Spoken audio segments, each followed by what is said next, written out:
discuss the key arms of government, or this key arm of government, in relation to its function as a check on the government and lawmaking body. I'm being joined now by legal practitioner Mr. Eze Onyechere from our studios in Abuja.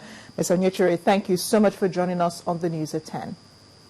Good evening. Good evening. Thank you. Well, let's look at the National Assembly. How do you rate the performance in terms of lawmaking as well as their conduct? Well, if you're talking about 50 years, about the years since we got independence, you're talking about a long period of time. But I will first of all say that you look at what the legislature is usually elected to do. We are talking about lawmaking, we are talking about oversight, we are talking about checks and balances, we are talking about representation. And if you look at the oaths the lawmakers have sworn to, in terms of protecting the sovereignty, integrity, solidarity, well-being and prosperity of the nation, and talking about the fundamental objectives and directive principles of state policy, you will see that it is a mix of the good and the ugly. So in essence, there's no way a government can be succeeding without the legislature succeeding. There's also no way the government can be failing, and the legislature will also not be failing. So concretely, if we look at the period, particularly between 1999 and date, we find a situation where the poverty level has been increasing. We find a situation where the standard of living of Nigerians have been diminishing. We also find a situation where the government is holding the people more in contempt. So if the legislature has been doing their duties, we wouldn't have had the situation we have today. And from 2010 to the present day, when we have a situation where the budget of the legislature is no longer published, we are dealing with a situation of a constant 150 billion naira every year.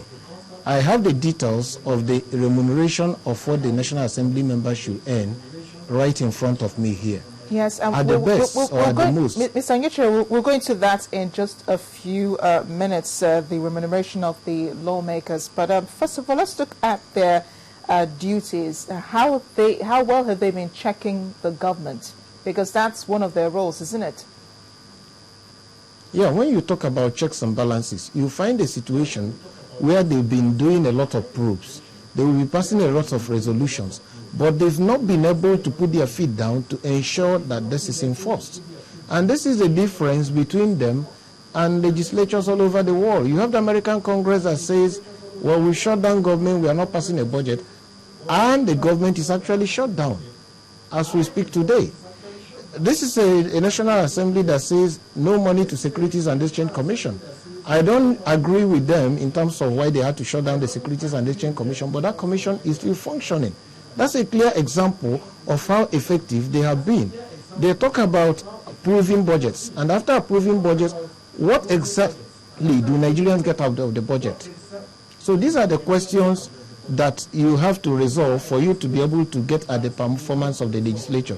So in essence, I'm saying that the legislature has not actually fulfilled the obligations and the role that Nigerians expect of them. You mentioned not passing the budgets on time or debating on the budgets for longer than necessary. Would you say the legislatures or the lawmakers are what's the word to use now? Would you say that they are becoming a bit more powerful than the president in trying to hold us back? I mean, if they're having a hard time, or if they're debating for so long on the budgets, it means that they probably see themselves at par with the government.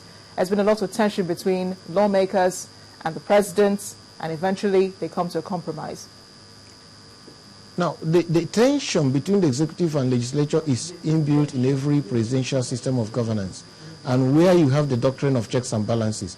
What I'm saying in essence is that the legislature is the hallmark of democracy, because as you say, the military always removes the legislature, they suspend them. You have the executive and the legislature rolled in one. The judiciary will be there, although they are blowing muted trumpets. So in essence, the legislature, if they've been living up to their role, we will have had a budget calendar by now, which says this is the time the executive should bring the budget. And this is also the time that we should finish the deliberation on it.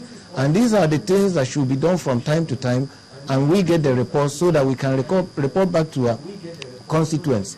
Because the legislature has failed in this assignment, that's why we have the situation we have today.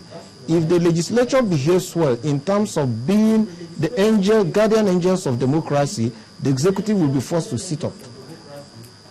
And the judiciary will also be forced to sit up.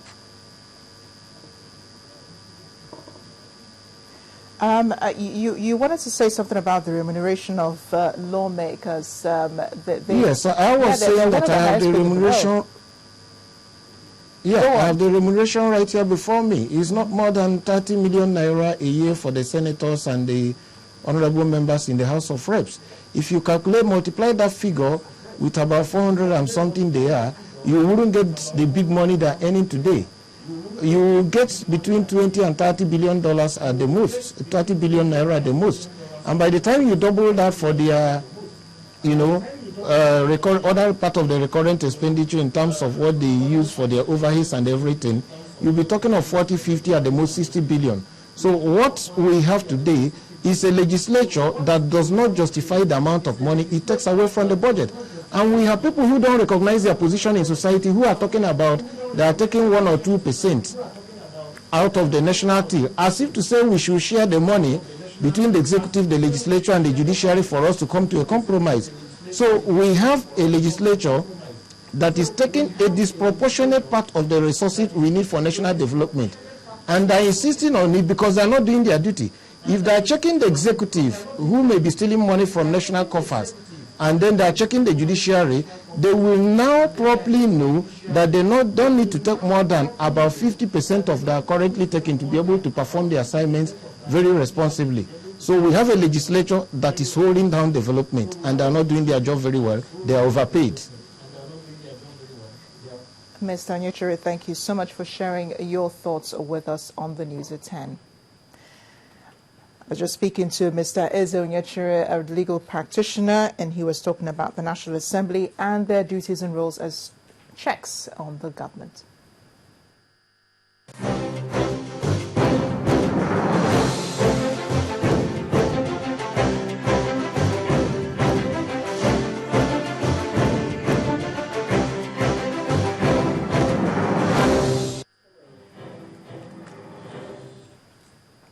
And when the News at 10 returns, Kogi State teachers reject call to return to the classrooms, insist on the payment of their entitlements. That's in a moment. Please stay with us.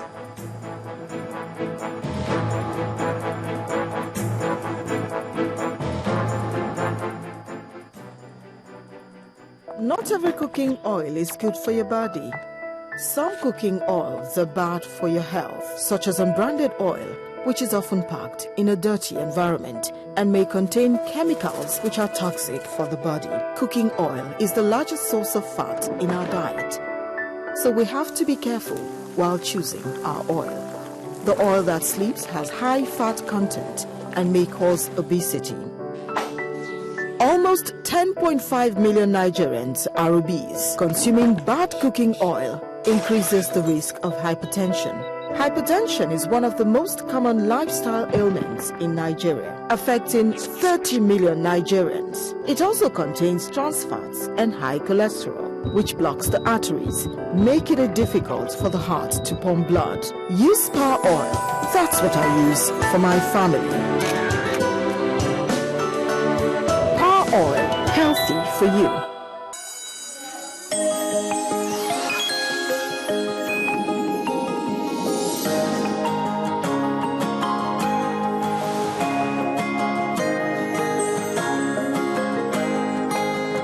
Have so much to learn. That's why New Peak School Smart is fortified with omega-3 and 6, plus iron, iodine, and vitamin B to help keep your child alert and learning. Mom, that was 1969. Peak, it's in you.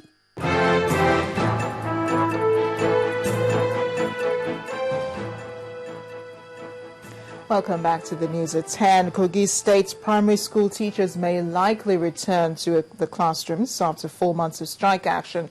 Teachers are on the strike over alleged non-payment of 18,000 naira minimum wage and non-implementation of 27.5% allowance by the state government.